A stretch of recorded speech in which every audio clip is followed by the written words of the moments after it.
Salut les amis pêcheurs et bienvenue sur ma chaîne. Aujourd'hui, on va parler d'un jour très spécial, le 7 octobre 2025. Un jour qui s'annonce riche en émotions et en prises pour celles et ceux qui sauront écouter mes conseils de vieille loup de mer. Préparez-vous à des révélations, car cette date est marquée par une pleine lune des moissons, et pas n'importe laquelle, une super lune. Ça, mes amis, ça peut tout changer sur nos plans d'eau.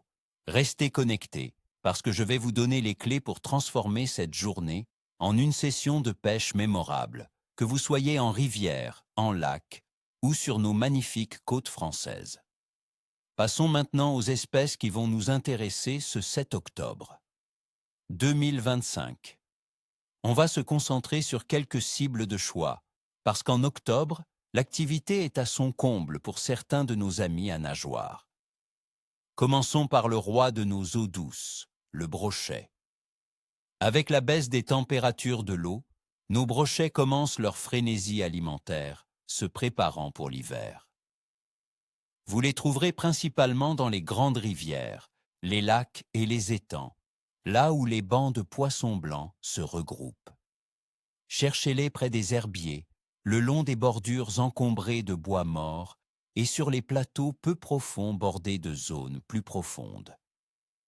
Pour la pêche, le spinning avec de gros leurres souples, des shades à grosses caudales ou des leurres bruyants sera redoutable. N'hésitez pas à varier les animations, en linéaire ou en traction, pour déclencher des attaques agressives.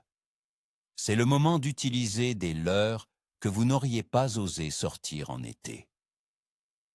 Ensuite, pour les amoureux de la mer, parlons du bar, ce combattant légendaire.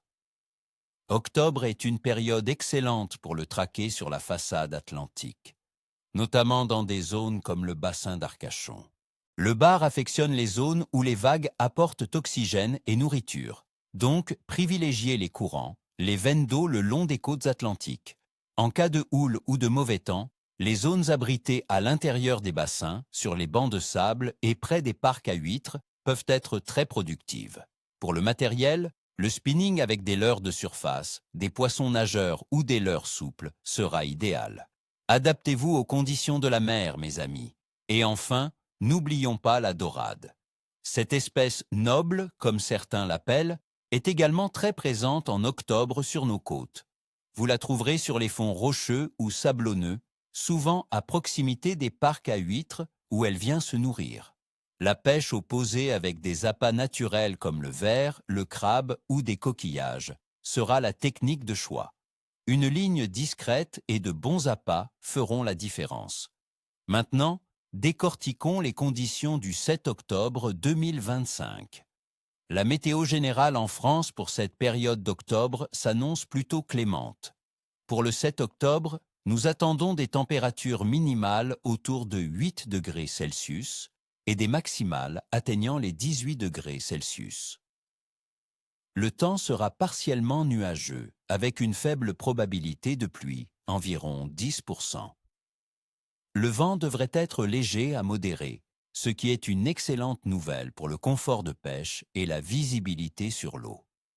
Ces conditions douces et relativement stables sont généralement favorables à l'activité des poissons, qui se sentiront plus à l'aise pour se nourrir. La température de l'eau, mes chers amis, est un facteur crucial.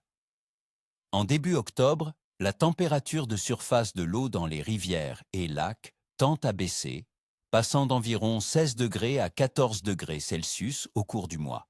Dans les lacs de montagne, les eaux de surface peuvent encore être autour de 20 degrés, mais en profondeur, l'eau se maintient autour de 4 degrés Celsius. Cette baisse progressive incite les poissons blancs à se rassembler, ce qui, vous l'aurez compris, est un véritable signal pour nos carnassiers. Et la Lune? Ah, la Lune!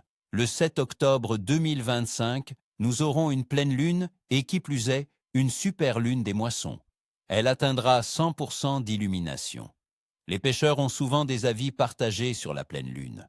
Certains disent même que le poisson est plus actif la nuit, d'autres que la lumière accrue le rend plus méfiant le jour. Cependant, sur la côte, une pleine Lune est souvent synonyme de marée plus forte, ce qui peut stimuler l'activité de certaines espèces en brassant la nourriture. Soyez attentifs aux changements de courant.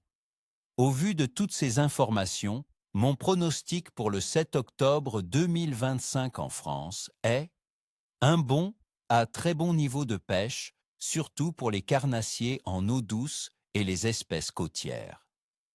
Le temps doux, la baisse de la température de l'eau incitant les poissons à se nourrir activement, et l'influence de la superlune des moissons devraient créer des conditions propices à de belles prises. Voilà, les amis, mon analyse complète pour ce 7 octobre 2025. J'espère que ces conseils vous seront utiles et que vous passerez un moment incroyable au bord de l'eau. N'oubliez jamais, la nature nous offre des trésors, respectons-la. Alors, ni queue ni tête, ou comme on dit chez nous, bonne pêche. Si cette vidéo vous a plu, n'oubliez pas de laisser un pouce bleu, de vous abonner pour ne manquer aucune de mes prochaines prévisions, et surtout, dites-moi en commentaire, quelle est votre technique favorite en cette saison automnale? Et quelle a été votre plus belle prise d'octobre? Partagez vos expériences, la communauté est là pour ça. À très bientôt au bord de l'eau, les amis.